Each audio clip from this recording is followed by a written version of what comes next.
A nossa casa é o lugar onde nos recolhemos para conviver em família. Mas existe uma dimensão em nossa casa poucas vezes observada. A casa não é apenas a construção de alvenaria, de madeira, a construção propriamente dita. A casa na qual vivemos chamamos de lar. Precisamos fazer uma distinção entre a casa, construção física, seja de que material for, e o lar.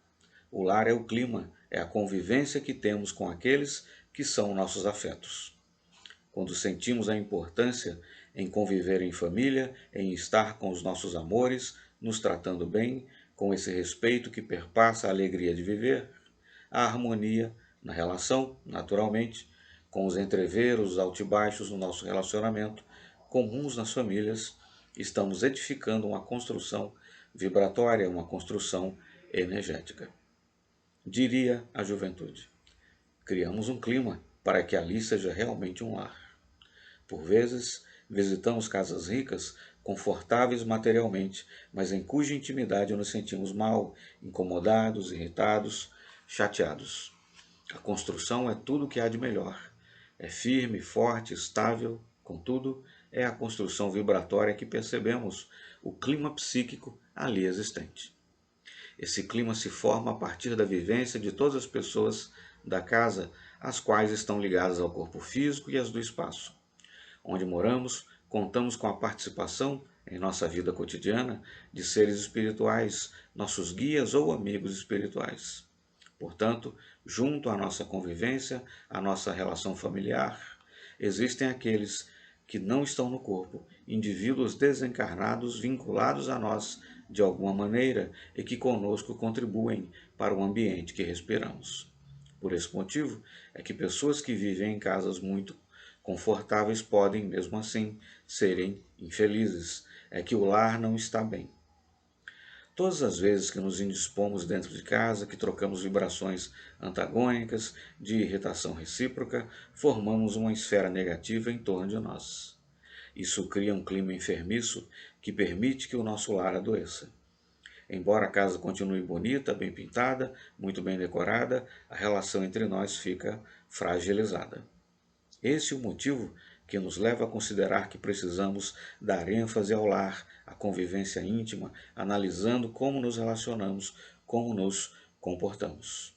Naturalmente na casa, rico ou pobre, seja um palácio, uma choupana, uma tapera, uma casa de palhas, no meio da floresta, reinará amor.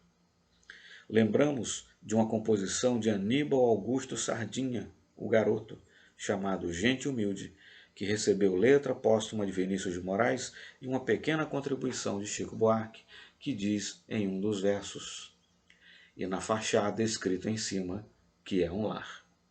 É a casa indicando que quem vive ali vive feliz, porque é um lar. Um lar, então, é o conjunto das pessoas, é aquilo que as pessoas convivem, o que elas dialogam, o que conversam, o que trocam entre si energeticamente. Somos nós que construímos o lar. Importante analisarmos se dentro de casa estabelecemos um relacionamento de respeito recíproco ou de grosserias, de gentilezas ou de determinações imperiais. Será que somos do tipo de pessoas que pedimos por favor à empregada? Quando tratamos empregados como se eles não merecessem respeito, como é que essas pessoas trabalharão dentro de nossa casa? Poderão nos temer, mas não gostarão de nós. É muito importante que tenhamos esses cuidados por causa do campo vibratório que as pessoas aborrecidas ou as pessoas alegres criam. Se temos uma cozinheira que está chateada, aborrecida pela nossa forma de tratá-la, que tipo de energias ela derramará sobre o alimento que vai nos servir? As energias criadas a partir do seu aborrecimento. Se temos uma babá que vai cuidar da nossa criança e ela estiver irritada com os patrões, que tipo de energias, de fluidos ela passará para a nossa criança? Verificamos desse modo que a nossa relação no lar estabelece equilíbrio ou desequilíbrio na vida das pessoas. Salutar é aprender a agradar a criatura que nos serve, dizendo muito obrigado, por favor, como estava bom, eu gostei. Agradar lembrando da data do aniversário, ainda que não seja para presentear, mas cumprimentar. Parabéns, fulano, hoje é o seu aniversário. São essas pequenas gentilezas, esquecidas há tanto tempo por grande número das criaturas, que faz com que a paz, a harmonia se instale no lar.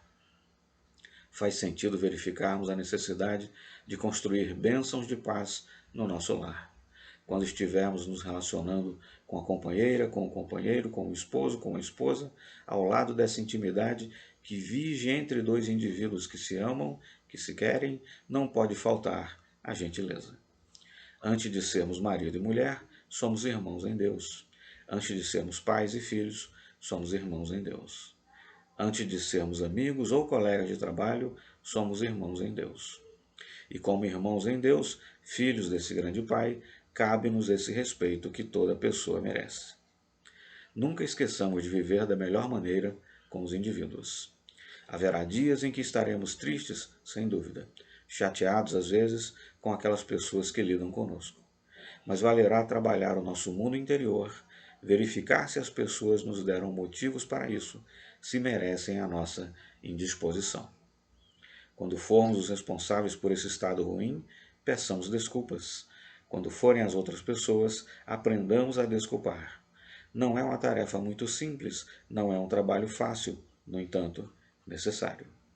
Se quisermos que a nossa casa se converta num lar, não poderemos passar recibo às indisposições, aos aborrecimentos, às irritações. Pelo contrário, devemos aprender a trazer Deus para nosso relacionamento através da oração e da boa vivência. Uma vez por semana, 1 minuto que seja, orar em casa.